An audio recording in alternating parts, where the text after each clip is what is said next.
हम लोग गीता के 18वें अध्याय के 39वें श्लोक में चल रहे हैं। पिछले श्लोक में हम लोग ने राजस सुख का वर्णन सुना। भगवान श्री कृष्ण ने अर्जुन को बताया था, जिसमें बताया था कि जो सुख इंद्रियों और विषयों के संयोग से होता है ना।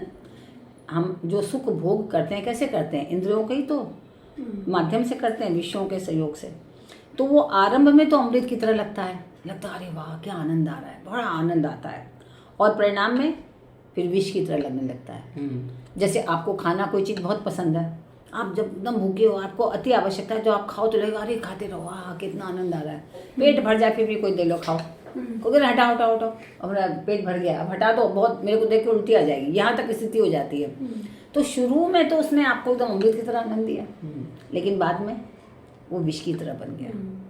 लेकिन सत्व सुख ऐसा नहीं होता है, वो प्रारंभ में भी और अंत में भी एक समान होता है, परमानंद की प्राप्ति कराता है। वहाँ कोई इंद्रिय सुख की आवश्यकता नहीं होती है।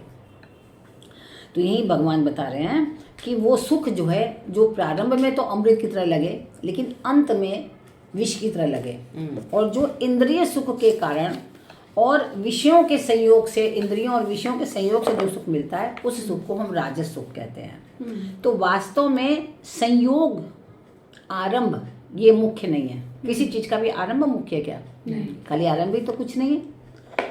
तो हमें क्या देखना है कि उसका अंत कैसा है। तो अंत भी बहुत महत्वपूर्ण है। जैसे आरंभ महत्वपूर्ण है, वैसे ही अंत भी महत्वपूर्ण है। तो मनुष्य जो है आरंभ काल को तो चाहता है, पर वो रहता ही नहीं है। आरंभ हुआ खत्म। किसी भी सुख का आप देखो, जैसे हमने कल उदाहरण दिया था कि बच्चे को ये हमें एप्पल मोबाइल चाहिए, या आपके बच्चे ने कहा कि हमें एम्बेसडर कार चाहिए, तो आप बहुत, जब से आपने कहा अच्छा दिला देंगे, तब से उसके मन में सपने देखना शुरू कर दिया होगा। एम्बेसडर कार आएगी, मैं सब दोस्तों को दिखाऊंगा, मैं उसको बताऊंगा, उसको खूब सपने देखा होगा उसने। अब एम्बेसडर कार आ गई, उसके बाद सब सपना खत्म। अब उसका अब कुछ नहीं, अंत। अब उसका हो गया सुख, अब दूसरी चीज पे ध्यान गया उसका। तो अंत क्या हुआ? अंत है ही नहीं। इच्छाओं का अंत किया क्या उसने इच्छाओं का अंत नहीं किया। क्योंकि प्रत्येक संयोग का वियोग होता है, ये नियम है। तो उसका उस कार से संयोग हो गया, अब उसका मन का वियोग हो गया, उससे हट गया। अब हमको कुछ और चाहिए, अब ये इच्छा उसके मन में उत्पन्न होने लगी। और जो है आरंभ है वो अनित्य होता है। अभी आरंभ हुआ लेकिन वो नित्य रहेगा हमेशा, ऐसा नहीं होता है। आरंभ हुआ और अभी थोड़ा टाइम बाद वो नष्ट हो गया, वो अनित्य है वो। पर अंत जो है वो नित्य होता है। अंत तो होगा ही होगा। अंत ऐसा आवश्यक नहीं कि हर चीज का आरंभ हो, लेकिन ये आवश्यक है कि अंत तो होगा ही। जिस चीज का जन्म हुआ है उसका अंत तो अवश्य होगा। अनित्य की इच्छा से ही दुखों की उत्पत्ति होती है। क्योंकि हम लोग जिसकी भी डिमांड करते हैं, सब किसकी डिमांड करते हैं? अनित्य की। हम लोग क्या अनित्य की डिमांड कर रहे हैं? ऐसा चाह रहे हैं कि परमानंद की प्राप्ति हो जाए। ऐसे आनंद तो चाहते हैं, लेकिन कभी बुद्धि में, कभी मन में ये इच्छा नहीं उत्पन्न होती जो आनंद मिल रहा है वो परमानंद, वो सतत आनंद मिलता रहे। ऐसा चाहते तो हैं, लेकिन हमें पता नहीं कि कोई सतत आनंद भी है। हमें लगता है कि मकान बनवा लेंगे तो आनंद मिल जाएगा, हमारे घर में ये व्यक्ति आ जाएगा तो आनंद मिल जाएगा, हमें ये सुख मिल जाएगा तो आनंद, लेकिन उसको मिलते ही उसका अंत हो जाता है। उस सुख का अंत हो जाता है। तो संसार मात्र का वियोग ही नित्य है। यही नित्य है कि संसार में जितनी चीजें भी हैं उन सबका वियोग होगा, ये नित्य है, अवश्य है। तो लेकिन राशिक वृत्ति के कारण संयोग हमें बड़ा अच्छा लगता है। क्योंकि हम लोग की राशि वृत्ति, तो हम सोचते हैं अरे ये मिल गया बड़े खुश, कोई आ गया बड़े खुश, ये हमारे मन की चीज प्राप्त हो गई इसमें बड़े खुश, तो हमें इसमें सुख की अनुभूति होती है। और परिणाम को देखने से योग होता है। जब हम उसको परिणाम को देखने की आदत पड़ जाए कि जो अभी सुख मिल रहा है उसका परिणाम क्या होगा, परिणाम अर्थात अंत, उसका क्या होगा। तो संसार के संयोग में जो सुख प्रतीत होता है, वास्तव में उसमें दुख ही मिला रहता है। जो हमें क्षणिक सुख दिख रहा है ना, अगर उसकी गहराई में जाएंगे हम, तो वो वास्तव में, क्योंकि उसका वियोग निश्चित है, तो जब वियोग होगा तो दुख होगा।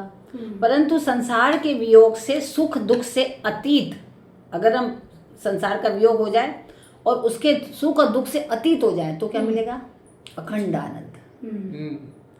तो अखंड आनंद की प्राप्ति होगी जो कभी भी समाप्त नहीं होगा, ऐसा बताते हैं भगवान श्री कृष्ण।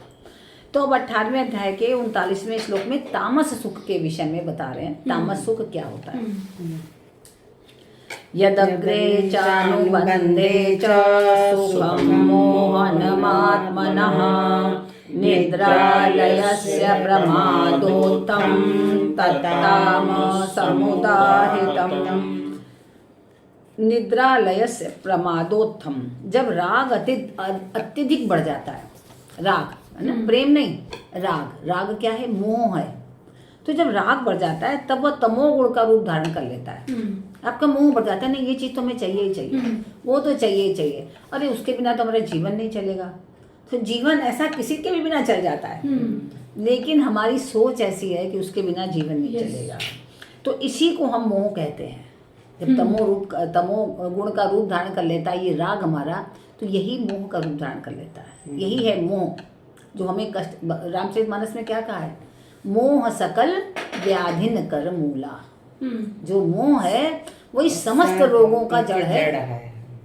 हम मोह में फंसे रहते हैं, अरे ये हमारा, वो कैसे होगा, वो हमारे हिसाब से नहीं हो रहा है, वो मेरे मन से नहीं चल रहा है। तो हर क्षण हर पल हम अपने हिसाब से हर चीज चलाना चाह रहे हैं और हम दुख के सागर में डूबते जा रहे हैं। तो ये क्या है, हमारा मोह है। हमारे हिसाब से संसार चलेगा क्या?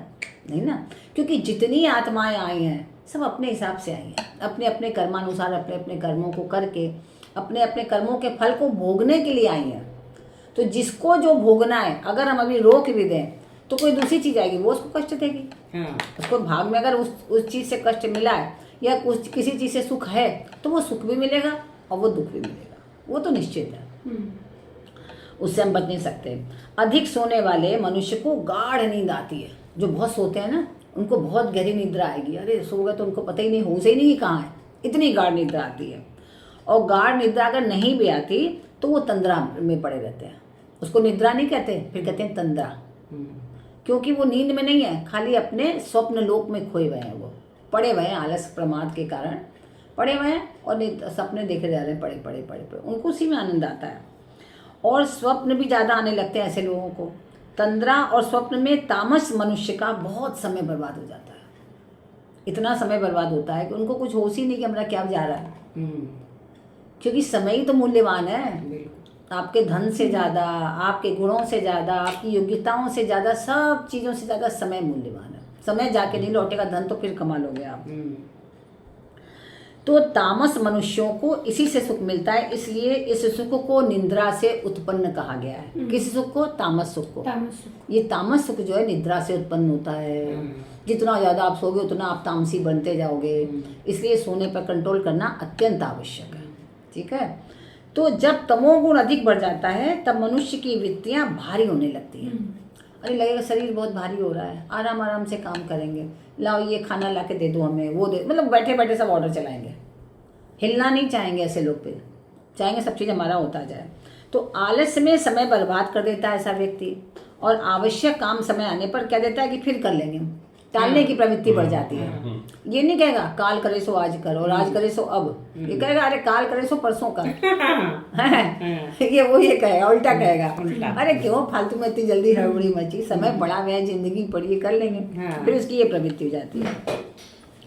इस प्रकार आलस्य अवस्था में उसको सुख मालूम देता है, लगता है हाँ कितना सुख। इतने मूर्ख लोग हैं, फालतू में उठ के इतना काम करते रहते हैं, क्या रखा है इसमें। आलसी लोग हमेशा ये कहेंगे इन लोगों को समझ में नहीं आता, अपनी सारी नींद खराब कर देते हैं, तो उनको ये समझ में आता है। तो इस प्रकार आलस्य अवस्था में उसको बड़ा सुख मिलता है, बड़ा आनंद आता है। लेकिन निकम्मा रहने के कारण उसकी इंद्रियां और अंतःकरण में शिथिलता आती जाती है। इंद्रियां क्योंकि और शिथिल हो रही है, और सोचेगा सोएं। धीरे धीरे धीरे धीरे जब नींद की प्रवृत्ति में उसको आनंद आने लगेगा तो इंद्रियां भी शिथिल होने लगेंगी, इंद्रियों को लगे पड़े रहो। आप देखो उतने एक्टिव रह ही नहीं पाओगे। जो ज़्यादा सुतक्कड़ लोग होते हैं वो एक्टिव नहीं होते, पड़े रहेंगे, आराम से पड़े रहेंगे एकदम। तो मन में संसार का फालतू चिंतन करते रहेंगे, अरे वहाँ ऐसा हुआ था, और लेटे लेटे यहाँ ऐसा हुआ था, ऐसा क्यों गए, सब करेंगे। तो इसके कारण क्या होगा, उनके मन में शोक, अशांति, है ना, क्रोध, द्वेष, ये सब पैदा हो। उसने पता नहीं कौन से काल का समय का निकाल आएंगे, अरे उस समय उसने ऐसा कहा था मेरे को, और वो सोच सोच के दुखी होते रहेंगे। भाई अगर आप एक्टिव हो ना तो आपका ध्यान नहीं जाएगा कब आपको किसने क्या कहा था। आपको लगेगा इसके बाद ये काम, इसके बाद ये काम, इसके बाद ये काम, आप उसमें व्यस्त रहोगे। लेकिन अगर फालतू बिस्तर पर पड़े रहोगे तो आपको पता नहीं कौन कौन सी पुरानी बातें याद आएंगी और फिर उसमें रोगे, आप दुखी होगे, उसने उस समय मेरे को ये कहा था, ये कष्ट दिया था, मैं तो बड़ी दुखी हूँ, हाँ हाँ हाँ हाँ हाँ, ये करोगे आप। तो ये आलसी लोगों का प्रवृत्ति होती है, इसलिए ये लोग तामसिक लोग होते हैं। तो जब क्या होता है कि इससे भी अधिक तमोगुण बढ़ जाता है, तब मनुष्य प्रमाद करने लगता है। प्रमाद क्या होता है? नहीं, प्रमाद का मतलब होता है लापरवाही। प्रमाद का मतलब होता है लापरवाही करने लगता है, असावधानी, जड़ता उसमें पैदा होने लगती है। ठीक है, तो ये है प्रमाद। हर चीज में लापर, काम पानी ला के दे रहा, पानी ला के मालूम पड़ा था गिर गया, कहीं सामान लेके आ उधर गिर गया, तो ये क्या है? तो प्रमाद भी जो है दो तरह का होता है। अच्छा। प्रमाद जो लापरवाही भी दो तरह की होती है। एक क्या होती है? अक्रिय प्रमाद, एक होता है सक्रिय प्रमाद।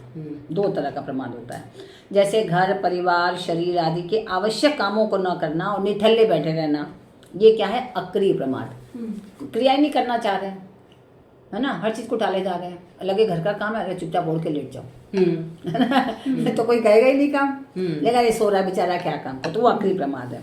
व्यर्थ क्रियाएं देखना, सुनना, सोचना, ये करना, या अपने समय को नष्ट करना, जैसे आजकल तो रील देखने में लग जाते हैं, मोबाइल देख के टाइम वेस्ट कर रहे हैं, या कोई नशे की आदतें, बीड़ी, सिगरेट, शराब, ऐसी कोई नशे की आदतें, या व्यसन, कोई दुर्व्यसन, गुटखा फुटका खाना, या बहुत से लोग चोरी चमारी करने लगते हैं, है ना, ऑफिसों में भी चोरी करते हैं। नहीं, आप जाओगे पैसा देने तो आप कहोगे ये काम तब करेंगे जब तुम हमें पैसा दो, तो ये सब गलत है ना, ये तो अच्छी बात थोड़ी ना होती है। आप काम करने बैठे हो, करो काम, पैसा लेने की आवश्यकता, सैलरी आपको मिल रही है, लेकिन नहीं, उनकी आदत पड़ गई चोरी करने की। तो ये सब जो है सक्रिय प्रमाद है ये सब। और वे विचार करना, बेईमानी करना, झूठ बोलना, कपट करना लोगों के संग, है ना, आप दिखा रहे हैं कुछ और अंदर से है कुछ और, है ना, तो ये कपट हो गया। हाँ, अभक्ष्य भक्षण करना, जो चीज नहीं खाना चाहिए उसको भी खा लेना, और दुराचारों में लगे रहना, ये क्या है? सक्रिय प्रमाद है। सक्रिय तो है, लेकिन किसमें सक्रिय? गलत कार्यों में सक्रिय है वो अक्रिय नहीं है। एक हो गया अक्रिय प्रमाद और एक हो गया सक्रिय प्रमाद, दोनों तरह के हो गए। तो प्रमाद के कारण तामस पुरुषों को निरर्थक समय बर्बाद करने में तथा झूठ, कपट, बेईमानी आदि करने में बड़ा सुख मिलता है। उनको देखो, एक दूसरे की बुराई करने में बैठ जाएंगे और घंटों समय नष्ट करते रहेंगे। अच्छा, फिर क्या हुआ था, फिर उसने क्या कहा, फिर उसने क्यों कहा, अब आप फिर एक ने कहा, दूसरा चार बात और लगा के बुराई करेगा, तो ये सब टाइम जो है वेस्ट करेंगे अपना। तो जब तमोगुणी वृत्ति आती है तब वह सत्वगुण के विवेक ज्ञान को ढक देती है। ऐसा तो नहीं, उसको पता तो है कि सत्वगुण भी कोई चीज होती है, वो ज्ञान भी है, लेकिन तमोगुण इतना बढ़ गया कि वो सत्वगुण दिख ही नहीं रहा। सत्वगुण में उसको आनंद ही नहीं आ रहा, लग रहा है व्यर्थ की बातें मत करो भाई मेरे से, क्या व्यर्थ की, इसमें आनंद में हम डूबे हुए हैं। तभी से हमने कहानी सुनाई थी ना, जो साधु थे जो मृत्यु को प्राप्त हुए तो बेर के पेड़ में कीड़े बन गए, तो उनको उसमें इतना आनंद आ रहा था कि जब उनके शिष्यों ने कहा कि आपको इसको बेर को तोड़ के हम इसको नष्ट करते हैं जिससे कि आपको मुक्ति मिले, अरे हमको आनंद लेने दो, क्योंकि वो उसके आनंद से इतना वंचित रहे थे, तो उसको लगा कि इसका आनंद लेना, इसी में सबसे बड़ा सुख है, और कहीं कोई सुख है ही नहीं। तो ऐसे ही जो तामसिक वृत्ति के लोग हैं उनको लगता है कि ये सब कार्य करने में ही हमें आनंद आता है। तो आलस्य वृत्ति उनके अंदर इतनी बढ़ जाती है कि सात्विकता को ढक देती है, उनके विवेक को ढक देती है, और विवेक ज्ञान के ढकने पर प्रमाद और बढ़ जाता है। जब विवेक ज्ञान ही नहीं तो आपको कौन बताए, अगर कोई बताएगा भाई, जब तक आप स्वयं को नहीं बताएंगे कि गलत है तब तक आप मानेंगे नहीं। दूसरों के कहने पर भी आप कहेंगे बकवास ज्यादा करते हैं लोग, कथा कहानी करते रहते हैं, इनकी बातें मत सुनो, है ना, क्यों? क्योंकि उनका हृदय इस बात को स्वीकार नहीं कर रहा है। इसलिए जिस दिन उनका हृदय स्वीकार करेगा वो खुद उसको मानने लगेंगे। तो जब ज़्यादा ये विवेक ढक जाता है तो क्या होता है? प्रमाद और आलस्य बढ़ जाता है, निद्रा बढ़ जाती है, नींद भी खूब आएगी। तामस पुरुष को निद्रा, आलस्य और प्रमाद तीनों से सुख मिलता है। तीन चीज है, क्या क्या है? निद्रा, प्रमाद और आलस्य। जो तामसिक लोग हैं उनको इन्हीं तीनों से सुख की प्राप्ति होती है, हमेशा इसी सुख में डूबे रहना चाहते हैं, कुछ नहीं चाहिए उनको। आलस्य, इसलिए तामस सुख को इन तीनों से उत्पन्न बताया गया।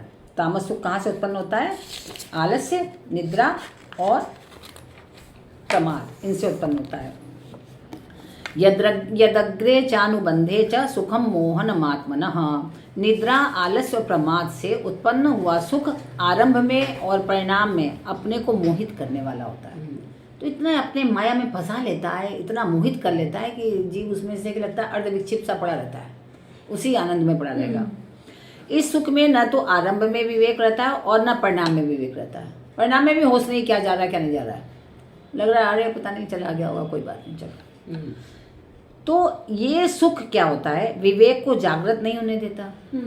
पशु पक्षी कीट पतंग आदि में भी विवेक शक्ति जागृत न रहने से वे क्रिया के आरंभ और परिणाम को सोच नहीं पाते। तो आप किसके समान हो गए? बिल्कुल उनसे भी नीचे हो गए। भाई उनके में तो भगवान ने दिया ही नहीं है, लेकिन आप में तो दिया है, लेकिन आप जागृत नहीं करना चाह रहे हैं। आप विवेक को बिल्कुल छोड़ दिया आपने। ऐसे ही जिस सुख के कारण मनुष्य ये सोच नहीं सकता कि इस निद्रा आदि से उत्पन्न हुए सुख का परिणाम हमारे लिए क्या होगा, उससे हमें क्या लाभ है जो इतना हम कर रहे हैं, या क्या हानि है, क्या हित होगा, क्या अहित होगा, उस सुख को हम तामस सुख कहते हैं, जिससे हमें अपने हित अहित नहीं पता। तत्तामस समुदाहृतम, इसलिए ये तामस सुख जो है बहुत ही कष्ट देने वाला होता है। तामस मनुष्य में क्या रहता है, मोह रहता है, सबसे बड़ा मोह रहता है। तस्मत् तत्व ज्ञानजम विद्धि मोहनम सर्वदेहिनाम, मोह विवेक में बाधक होता है। अगर हम मोह करेंगे तो विवेक हमारा पहले खत्म हो जाएगा। तामसी वृत्ति विवेक जागृत नहीं होने देती है। इसलिए तामस मनुष्य का विवेक मोह के कारण लुप्त हो जाता है, जिससे वह आरंभ का और अंत दोनों को ही नहीं देख पाता।